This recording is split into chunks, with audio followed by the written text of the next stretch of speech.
সুধী দর্শকবৃন্দ, আমার আজকের ভিডিওতে আমি তৎকালীন মুঘল বাংলায় সুবেদার শায়েস্তা খাঁর আমলে ১ টাকায় ৮ মণ চাল পাওয়া যেত এই বিষয় নিয়ে ইতিহাসবিদ সিরাজুল ইসলাম তার ঐতিহাসিকের নোটবুক বইয়ে যে লেখা লিখেছেন সেটি আমি আজকের ভিডিওতে বলবো।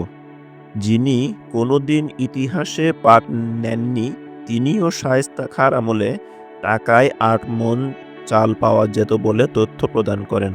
আহা, জীবন কত সুখের ছিল ওই আমলে! শুধু সাধারণ মানুষ কেন, খারাপ সময়ে পড়ে ইদানিং সরকারের অর্থ উপদেষ্টাও শায়েস্তা খাঁকে স্মরণ করলেন, বললেন এটা শায়েস্তা খাঁর যুগ নয়। এ নিয়ে পত্রপত্রিকায়, টকশোতে বিস্তর বলাবলি, লেখালেখি, জন অভিব্যক্তি এমন যে শায়েস্তা খাঁর আমলে ১ টাকায় ১ সের নয়, ১ মণ নয়, ৮ মণ চাল পাওয়া যেত। শায়েস্তা খাঁ যদি টাকায় ৮ মণ চালের ব্যবস্থা করতে পারেন, তাহলে বর্তমানের শাসকেরা চোর চাট্টাদের শায়েস্তা করে টাকায় অন্তত ১ ছটাক চালের ব্যবস্থা করতে পারলেও তো মানুষ ধন্য ধন্য রবে ফেটে পড়ত। একজন ইতিহাস চর্চাকার হিসেবে আমি উচ্চ মূল্যর বর্তমানকে পেছনে ফেলে টাকায় ৮ মণ চালের যুগে ফিরে তাকাতে চাই। আমি তাকাতে চাই ক্রেতার দিক থেকে নয়, বিক্রেতার দিক থেকে। চাল বিক্রেতা অর্থাৎ শায়েস্তা খাঁর আমলের চাল উৎপাদনকারী কৃষক কত চাল হাটে তুলে কত টাকা নিয়ে ঘরে ফিরত। ধরুন, শায়েস্তা খাঁর ব্যবস্থায় একজন কৃষক ৮ মণ চাল বিক্রি করে হাতে পেল ১ টাকা। কার মূল্য বেশি, চালের না টাকার? ১ টাকা অর্জনের জন্য ৮ মণ চাল বিক্রয় করতে হবে কৃষককে। এর মানে প্রথমে তাকে ১৬ মণ ধান উৎপাদন করতে হবে। কত ধানে কত চাল সবার জানার কথা। এখানেই শেষ নয়, ১৬ মণ ধান উৎপাদন করতে হবে, কেননা তখন জমির উৎপাদনের প্রায় অর্ধেক সরকার আদায় করে নিত খাজনাপাতি হিসেবে। কৃষককে অন্তত আরও ১৬ মণ অতিরিক্ত ধান উৎপাদন করতে হবে বছরওয়ারি পাওনাদারদের বিদায় করার জন্য। তখন মূলত ফসলেই শোধ হতো সম্বৎসরের বাকি।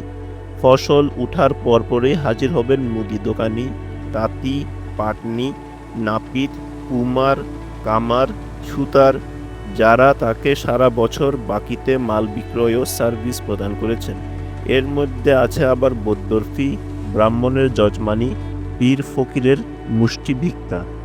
সবাইকে বিদায় করতে হয় ধানে, এবং তা করার পর কৃষকের নিজের খোরাকির জন্য যা থাকে তাতে সম্বৎসর নুন ভাত চললে তা এক পরম ভাগ্যর কথা।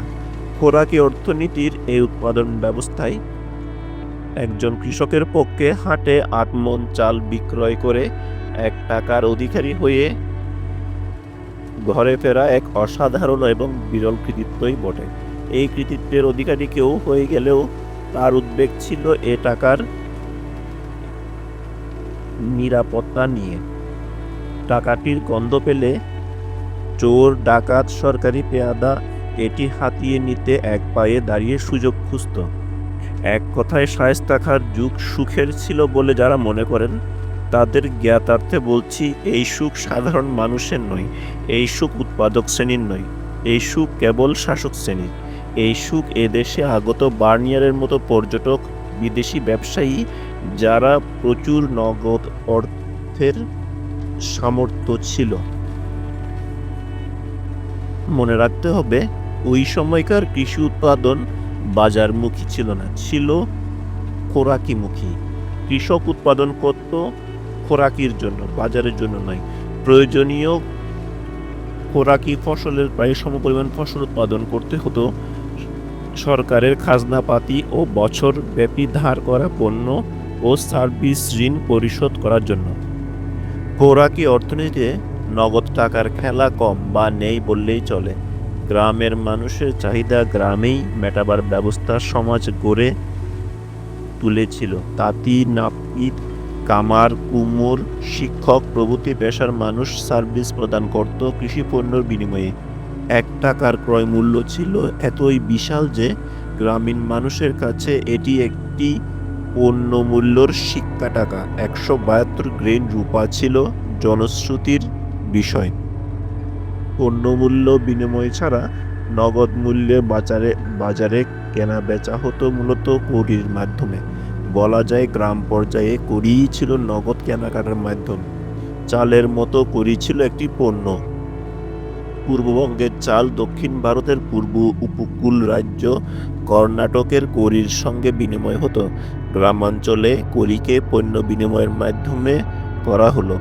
কড়ির হিসাব ৪ কড়িতে ১ ঘণ্টা, ২০ ঘণ্টায় ১ পণ, ৪ পণে ১ আনা, ৪ আনায় ১ কাহন, ৪ কাহনে ১ টাকা। এখন বুঝে নিন ১ টাকার আসন কত সুউচ্চে। ১ টাকার অধিকারী তিনি একজন টাকাওয়ালা মান্যবর মানুষ। সমাজে তিনি টাকাওয়ালা অর্থাৎ ধনী রূপে সম্মানিত। তবে গ্রামে এহেন টাকাওয়ালা ছিল বিরল। টাকার প্রচলন ছিল শহরে, বন্দরে, যেখানে পাইকারি কেনাবেচা হতো। শহরে যদি ১ টাকায় ৮ মণ চাল পাওয়া যায়, তাহলে গ্রামের হাটে চালের মূল্য আরও কত কম হতে পারে ভেবে দেখার বিষয়। গ্রামে কৃষক পর্যায়ে টাকায় অন্তত ১৫ মণ চাল না মিললে শহরে, বন্দরে তা টাকায় ৮ মণ পাওয়ার কথা নয়। মুঘল বাংলায় বাজারে পণ্য সস্তায় পাওয়া যেত, এ কথা শুনি শুধু বিদেশি পর্যটকদের মুখে। ইবনে বতুতা, ফ্রান্সোয়া বার্নিয়ার ও আরও অনেক পর্যটক বর্ণনা দিয়েছেন বাংলায় সস্তা পণ্যর কথা। জানা দরকার শুধু পণ্য নয়, মানুষও চালের মতো সস্তায় বিক্রি হতো হাটে। ইবনে বতুতা পরম খুশি হয়েছিলেন ১ টাকায় ২ সুন্দরী মেয়ে কিনতে পেরে। খাদ্য যেহেতু আমদানি হতো না, কোনো কারণে ফসল হানি হলে দুর্ভিক্ষ ছিল অনিবার্য। তখন স্ত্রী, ছেলে মেয়েদের দাস হিসেবে বিক্রয় করতে হতো বাঁচার জন্য।